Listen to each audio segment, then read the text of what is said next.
England 6, JJ, 2 Iran. Yes. Are England good? Yes. Okay. Make him say it again. Well, before the tournament, I really thought this would be a game that they struggle to score goals in, and the reason for it is the way that Iran play and what I tend to see England struggling with. And we did a video on this in Tifo IRL today, which is, what day is today? Monday, which came out after the game, looking at what the differences are between the back three that Southgate would play. If you're watching this on the internet, then not listen to the podcast, and you can see me playing with a tactics board. But the difference that it makes between having a back three and a back four, and why the back four means that you can get more players in higher positions up the pitch, including Jude Bellingham.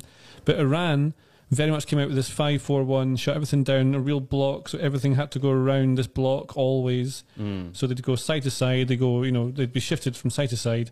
So England the only space they'd really get would be in wide areas. But generally when teams do that, it limits space between lines, so you can't then thread anything through. Yeah, and we joked at the beginning of the game about the idea that England were just going to kind of pass it side to side for a long time and not really get around them, right? Yeah, and that's the thing. But that's what they kind of do. England use possession as a form of defence almost. So they take the lead and they pass it around a lot. So if you have all your players in forward positions and you get them into the other team's half and you push them right forward, it just allows you to be able to circulate the ball and keep it. And while you do that, it forces them out a bit to try and get up the pitch.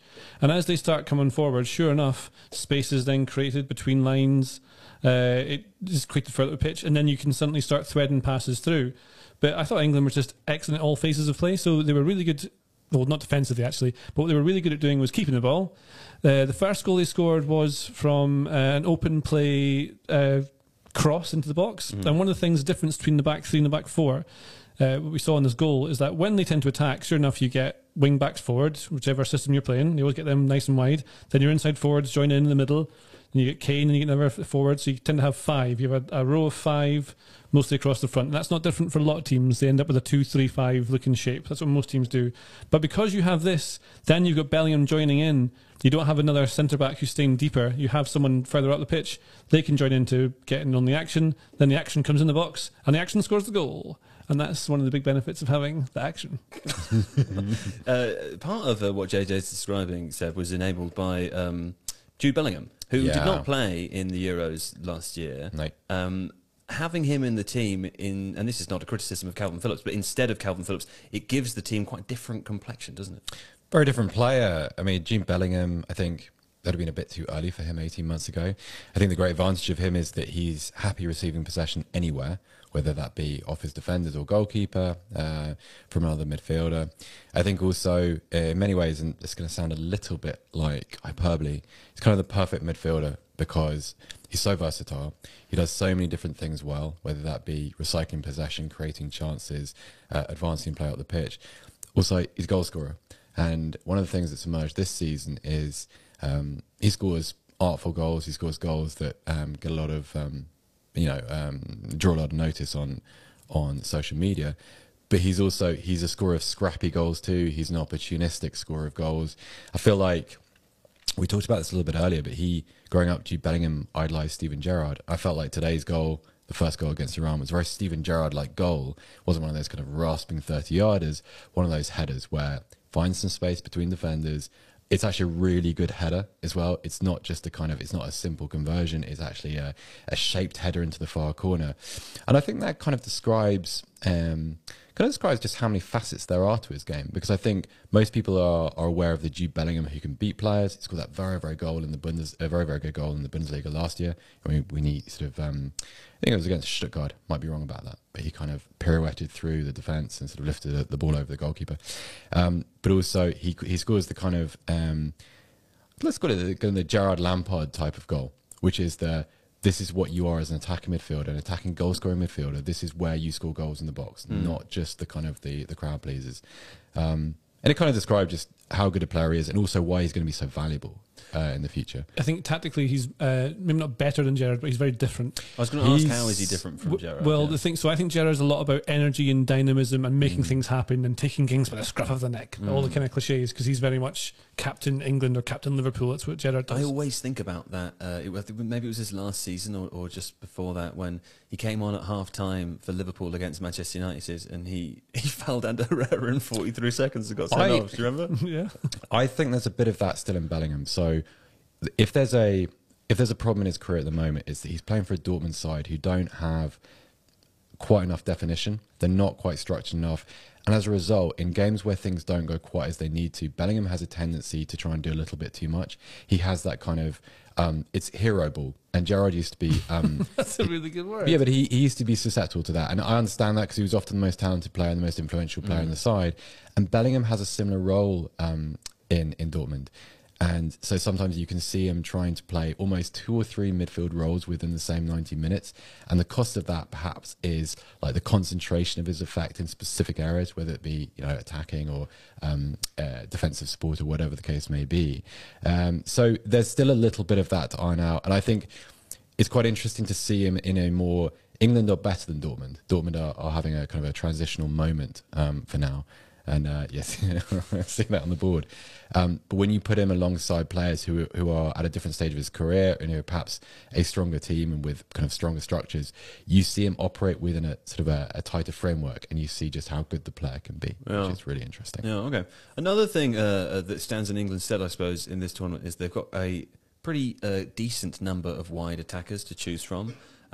Saka got the nod to start this game, which seems clearly it was a good decision. One of the sort of more amusing moments of the game was within seconds of him being substituted, Marcus Rashford scored from his position an almost identical goal to Saka's second. Yeah. You wondered, would that have been the hat-trick moment?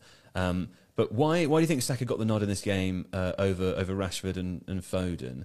And what is it about him that makes him so good? I wonder what it is. Southgate seems to really like Saka. I really like Saka. But he seems less... like, what's the word? Not flamboyant, but like Foden's very tricky and technical and does lots of bits and pieces here and there. Is he a bit more flexible? I don't know if it's that. I think he's got more kind of drive to him. I think he tends to take things and make things happen with the ball. Whereas maybe Foden dances around in between things, Saka actively goes at them. Maybe there's something to do with that. He's got a bit more of the 1-2 about him as well. Like Rashford seems to be very direct to goal. Yeah. Obviously brilliant at carrying the ball. Saka seems to be somewhere between the two. And the defensive part of the game as well is really strong. So there could be that. Like you've got a lot of defensive cover. I mean, we know he can play at different positions, so he can cover for everyone and want those rotations. It's really good. I think he's a really just excellent footballer and a good person to have on the pitch. He's got a good mentality with it. It plays like someone who's much older than he actually is. The other options they've got, I mean, Grealish tends to play off the left. Rashford can play on that side as well.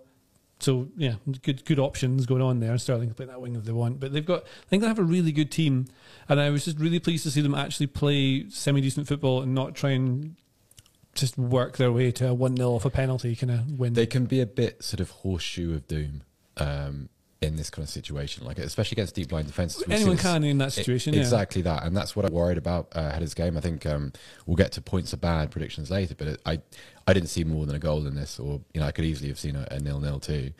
So it's really nice to see the what's the right word? Probably the intent and the understanding of what was necessary in the situation and the commitment to playing forward football and decisive, snappy passing. It was really great. Yeah, the way they managed the game is interesting because I think that the first goal is open play. It's really hard to do, but I also think we'll talk about this now is that Iran were not anywhere near as good as what I've seen them when I was doing research for this. Yeah, but we expected more, didn't we? I mean, much more. On that note, do you think presumably that's just a case of like the surrounding issues getting to the players? You think so? I mean, and Keros talked after the game. He said that it's too much pressure for his young lads or something like that. I don't know, I'm paraphrasing him, but he's talking about how, I mean, that's an awful lot of weight to carry. You know, the effect it might have on yourself, your career, your family, all sorts of things that are very complicated to deal with. It's emotionally overwhelming. Perhaps, yeah. And then one of the things, I mean, there are tactical reasons. They were far too deep too early. Yeah. And I think the plan for Iran was that they would sit deep, really frustrate England like teams have done in the past. It's been easy to do in previous tournaments,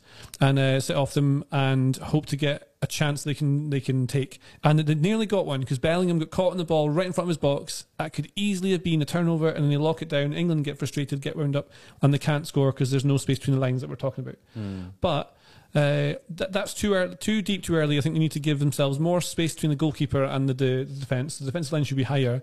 And you saw it as soon as they put pressure on England when they're passing out from the back. They're not as good as they looked really amazing in this game. But I think if you put pressure on particularly Maguire and Stones and Rice in those situations, they're not always going to be able to play their way out of it, and you can catch them. And that's what they did in the second half when they pushed up, and Iran just played more of a front pressing 3. I can't really work out the system. I even done a video on it, but I can't work out what changed to a 4 at the back. I think it was more of a 5. It changed a lot, depending on where they were. But you put pressure on them higher up the pitch, and you get a bit more reward out of it. Well, we'll talk about the USA in a minute, but in the first half we saw a very technically proficient and aggressive team. You would wonder if they'll give England some issues.